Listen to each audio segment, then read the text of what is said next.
So, Dicky, Yes. any piece of advice for the budding videographers or hobby photographers, and videographers? Because nowadays everybody got at least a mobile phone with a camera. Yes. Well, the camera I'm using now is actually the sensor on that is pretty much the same as what you have on your mobile phone. The only difference to this camera is you can zoom in and it doesn't go all fuzzy like it does on your phone. That's the main difference. And it's a lot more expensive. Oh, actually, it's not much more expensive. It's about $1,000 more than a phone, but you can't, all it does is take videos, obviously. My advice, and I wish I had this advice myself in the beginning, was research. Always research what you're looking at. YouTube is your best friend. Everyone does reviews, and most of them aren't paid for, but some say they've been given stuff for free and they'll be honest. Someone like Peter McKinnon's a good one to watch. His friend, I can't remember his name now, but another Canadian guy does the same thing. There's heaps and heaps of videos out there. But yeah, type of camera you want to get depends on what you want to shoot. If you want to film sports, they say camcorder is the best because autofocus, it's just run and gun sort of stuff. It's very easy to do. If you want to do other stuff like inside a studio, you're better off getting a mirrorless camera, which can do video, something like the Sony. But there are other ones out there as well. Working out what you need. If you're going to edit your own videos, again, looking at laptops, making sure you're getting something that's going to work. You're going to film in 4K, you're going to export in 4K, or you're going to film in 4K and then export in 1080. All depends what kind of computer you have to be able to do that. Microphones, lighting if you need it. External monitors are come in handy because these LCD screens are very hard to see. Rain covers if you're going to film sport outside. Could be raining. It's Melbourne, mate. Yep, Could rain it's always anytime. raining. They're not cheap. Nothing's really cheap when it comes to videography. So yeah, my main thing is just research. Always research, always join groups on Facebook. There's a sports videography group on Facebook I'm in. From all over the world, people all over the world talk videos and you can ask any question you want. There's photography groups as well, just got to search for it. Fair enough. So do your research. Yep, research.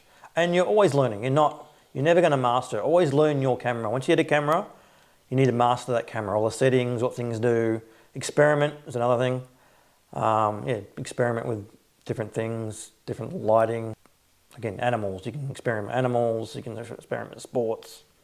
I agree with that one. And Kids, to that I will add, when you say experiment, I'll take it, that enjoy what you do. Yes. Because don't always look for a perfect finished product. Enjoy the process of production, the pre-production, going out, doing the shoot. Enjoy Planning, that. yeah. And hopefully when you will edit, you will use your skills while you're enjoying what you're doing. I'm sure the final product will be better than what you were hoping for. Yep. I'll look at my first video I did. I didn't actually do the footage of it. Someone sent me the footage. I put the video together, and from that video to what I do now, you can see a huge difference. It is. And I think as long as you're enjoying it, yeah, that matters the most. It's become an obsession, really. Let's keep it a passion which we enjoy, and a hobby that hopes to become maybe a part-time business in the future, but we'll see. Yes, but as long as it's a hobby and we're enjoying it, that matters the most. If it generates a bit of an income which you might be able to reinvest in your hobby, yep, meaning getting better gear, something new, upgrade your assets, like as Dichi said, computer. And I will say from the start, I'm a Sony guy as long as it's come to the cameras, and I'm a Mac user when it comes to computing. Yep. And I always says that there's not a better display than iMac. Everybody should be using it, but Dichi might have a different view. iMacs are crap. So you will be judge of that. Whatever you use, I don't care. It depends on what you iOS. It's your choice. Use it, but as long as you're enjoying it, that's the basic funda, isn't it? That's the basic principle of it. As long as you're enjoying what you're doing, mate, do it.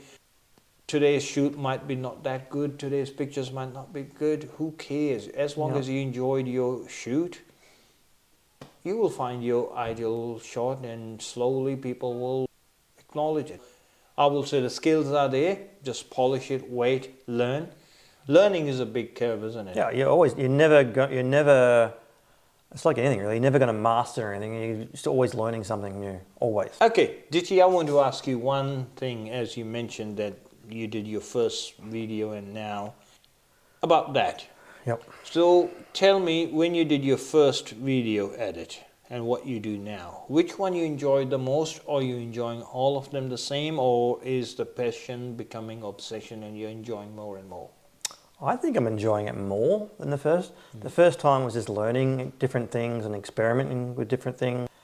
Like I said, the group I'm a part of now, people told me I was doing something like too many effects in there, that kind of thing, because you can overdo effects, which takes away from the viewer's experience. You can't see what's going on. So I suppose there's that.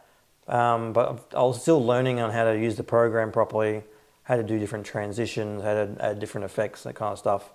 What looked good, what didn't look good, and just as I went along, I just tried different things. But now I think I'm probably more obsessed now and trying to learn different things. But I think my patience, due to COVID, has gone out the window. I'm not patient anymore. Although the recent video I've been working on, this is the intro for the documentary, fingers crossed it goes ahead, took me quite a while and it was frustrating, and I was getting impatient with it, but stuck at it and looks pretty good at the moment.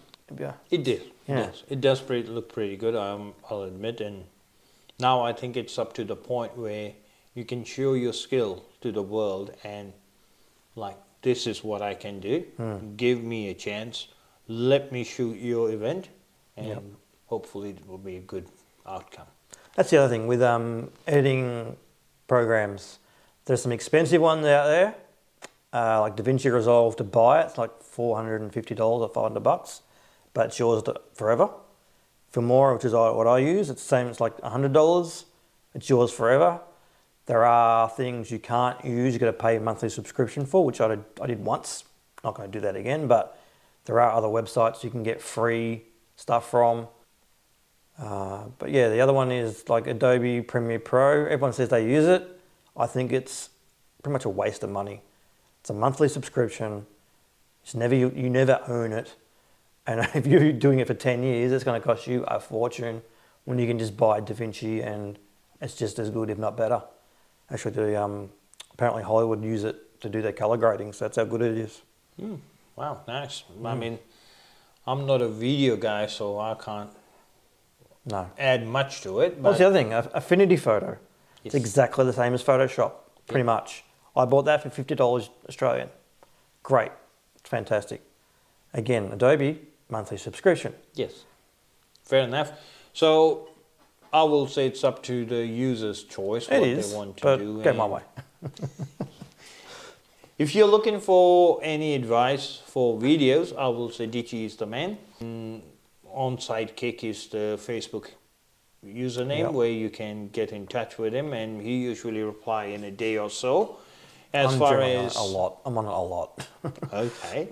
And if you got anything to say about stills, you can tag along on all the pictures, and hopefully I will get back to you in a day or two. So you have your own separate page for that? Yes, I do have all the pictures, Facebook and Insta, where I do only photography, nothing else.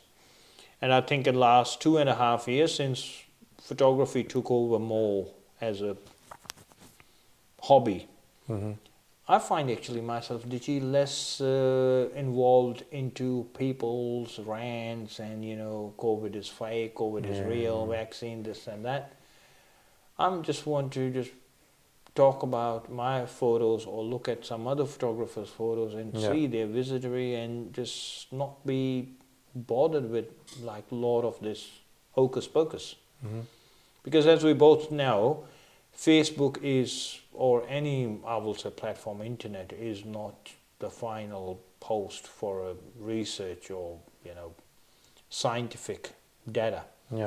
Even for photography and videography, you find different reviews about the same product. So where you go and how you buy it, it's all up to you guys how you want to do it. I will say that brings an end to our episode 2. It's a bit a long one. I think it will be in 2 parts. Yeah. I will get it through. And Well, we can make it episode 3. It depends on where we went off the track to something different. yes. Because I was talking to you and then you turned it back to me again, so maybe we can swap it around.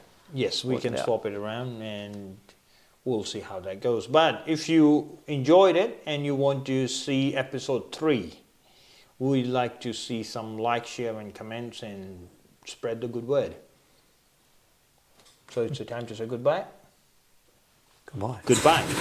There you go.